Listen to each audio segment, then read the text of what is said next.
हे भगवान मैं చెయ్యని తప్పు లేదు हे भगवान ఓ చెయ్యి జారిపోయింది మంట కలిసిపోయింది ఈ నా జీవితం దేవుడా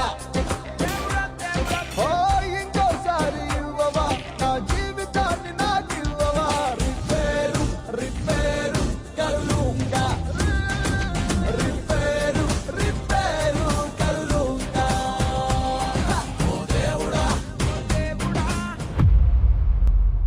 ఇక్కడ జగన్ సీఎం జగన్ పదే పదే అంటూ ఉంటారు బహిరంగ సభల్లో కావచ్చు ఆయన స్పీచ్ల్లో కావచ్చు ఇది పేదలకు పెత్తందారులకు మధ్య జరుగుతున్న యుద్ధం అని.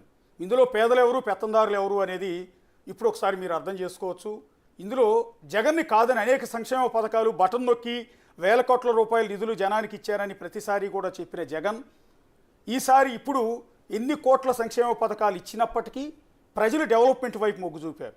సంక్షేమ పథకాలు ఇచ్చిన మాట నిజం, వేల కోట్ల రూపాయలు అకౌంట్లో వేసిన మాట నిజం. ఆ ఉచిత సంక్షేమ పథకాలు ఎన్ని ఇచ్చినా ఎన్నిసార్లు బటన్ నొక్కినా జగన్ని ప్రజలు ఆదరించలేదు. చంద్రబాబు కూటమి వైపే మొగ్గు చూపారు. అంటే ఈ సంక్షేమ పథకాలు కాదు మాకు కావాల్సింది, అభివృద్ధి కూడా కావాలి. అభివృద్ధి సంక్షేమం రెండూ పేర్లాలుగా ఉంటేనే ఏ ప్రభుత్వం అయినా మనుగడ సాధిస్తుందని ఈ ఎన్నికల రిజల్ట్ ద్వారా ఈ వ్యతిరేకతను వ్యక్తం చేయడం ద్వారా ప్రజలంతా చెప్పారు. ఇవాళ జగన్ ఓటమి, వైఎస్ఆర్ కాంగ్రెస్ పార్టీ ఓటమి ఇంతటి ఘోర పరాజయం అనేది దేశంలో ఉన్న అన్ని రాజకీయ పార్టీలకు ఒక పెద్ద గుణపాఠం లాంటిది. అంటే ఫ్రీ బీస్ ఉచిత సంక్షేమ పథకాలు నెల నెల ప్రజలకి డబ్బుల్లో అకౌంట్లలో డబ్బులు వేయటం, దీనివల్ల ఓట్లు పడవు, జనాలు ఆదరించరు, డెవలప్మెంట్ మాత్రమే చూస్తారు అనేది దీన్ని బట్టి అర్థమైంది. ఒకసారి విశాఖ జిల్లాలో అరకు పాడేరులో మాత్రమే వైఎస్ఆర్ కాంగ్రెస్ పార్టీ లీడ్ ఉంది, అది కూడా ట్రైబ్స్ ప్రభావం ఉంది. ఆ 2 స్థానాల్లో తప్ప మిగిలిన 13 స్థానాల్లో టీడీపీ కూటమి లీడ్లో ఉంది. అట్లాగే వైజాగ్లో ఋషికొండది ఒక ప్రత్యేక స్థానం. నాగరాజు మీకు బాగా ఐడియా ఉంది. ఋషికొండని తవ్వటం అనేది వైసీపీకి నిజానికి శాపమైంది. ఋషికొండ జోలికి వెళ్ళొద్దు అని చాలా మంది చెప్పారు. ఋషికొండ అనేది విశాఖ ప్రజలకు ఒక సెంటిమెంట్.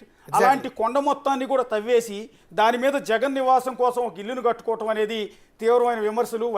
విశాఖ ప్రజలు దాన్ని చాలా సీరియస్గా తీసుకున్నారు. అందువల్ల విశాఖ జిల్లాలో ఉన్న మొత్తం 15 నియోజకవర్గాలు మాత్రమే వైసీపీ లీడ్ ఉంది, 13 స్థానాల్లో టీడీపీ లీడ్ ఉంది. ఏకంగా ఋషికొండ మీద జగన్ నివాసం కోసం కట్టిన కొత్త బిల్డింగ్ మీద టీడీపీ కార్యకర్తలు వెళ్ళి జెండాలు ఎగరవేస్తున్న దృశ్యాలను మీరు ఒకసారి చూడొచ్చు. ఎన్నికల్లో ఋషికొండ ఎందుకు కీలకమైంది, ఋషికొండ శాపం తగిలిందని కూడా టీడీపీ నేతలు వైసీపీ వాళ్ళని అంటూ ఉంటారు. ఇక్కడ శాపాలను మనం నమ్మం కానీ బట్ దాన్ని ప్రజలంతా కూడా రిసీవ్ చేసుకున్నారు. ఆ ఋషికొండను తవ్వివేయటం అనేది చాలా సీరియస్గా తీసుకున్నారు. 13 స్థానాల్లో విశాఖ జిల్లాలో టీడీపీ కూటమికి కట్టబెడుతున్నారు. నాగరాజు రైట్ అశోక్, మీరు చెప్పింది కరెక్ట్. 2019లో ఎగ్జాక్ట్గా అక్కడ 11 స్థానాల వరకు వైసీపీ గెలిచింది, కేవలం 4 స్థానాల్లో తెలుగుదేశం పార్టీ అప్పుడు విజయం సాధించింది. ఇప్పుడు పూర్తిగా రివర్స్ అయింది. 12 స్థానాల్లో తెలుగుదేశం పార్టీ కూటమి విజయ దుందుబి మోగించే అవకాశాలు కనిపిస్తున్నాయి. కేవలం 2 స్థానాల్లో, అది కూడా అరకు పాడేరు. సో అరకు కూడా టఫ్ ఫైట్ ఉందంటుగా తెలుస్తుంది. ఏదైనా మీరు ఇప్పుడు కీలకమైన విషయం చెప్పారు. విశాఖ ప్రజలు ప్రశాంతతను కోరుకుంటారు, విశాఖ ప్రాంత ప్రజలు డెవలప్మెంట్ని కోరుకుంటారు.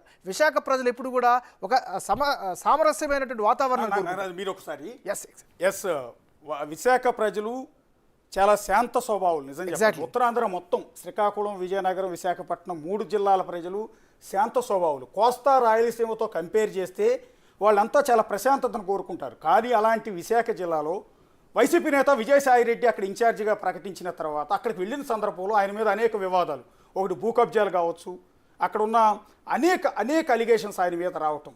సో దానివల్ల భయపడిపోయారు. ఒక విధంగా చెప్పాలంటే ఉత్తరాంధ్ర ప్రజలు కావచ్చు, విశాఖ ప్రజలు కావచ్చు భయపడిపోయారు.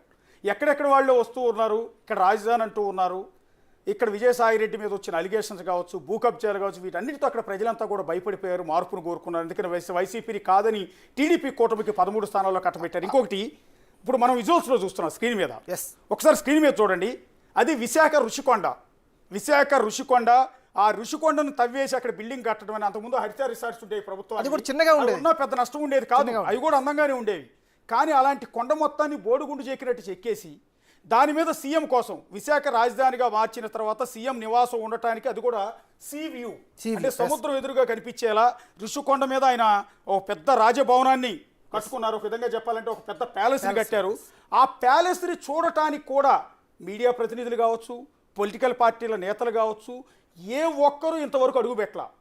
ఈ రోజు వరకు ఎవ్వరు అడుగుపెట్టలా. కానీ కొద్దిసేపటి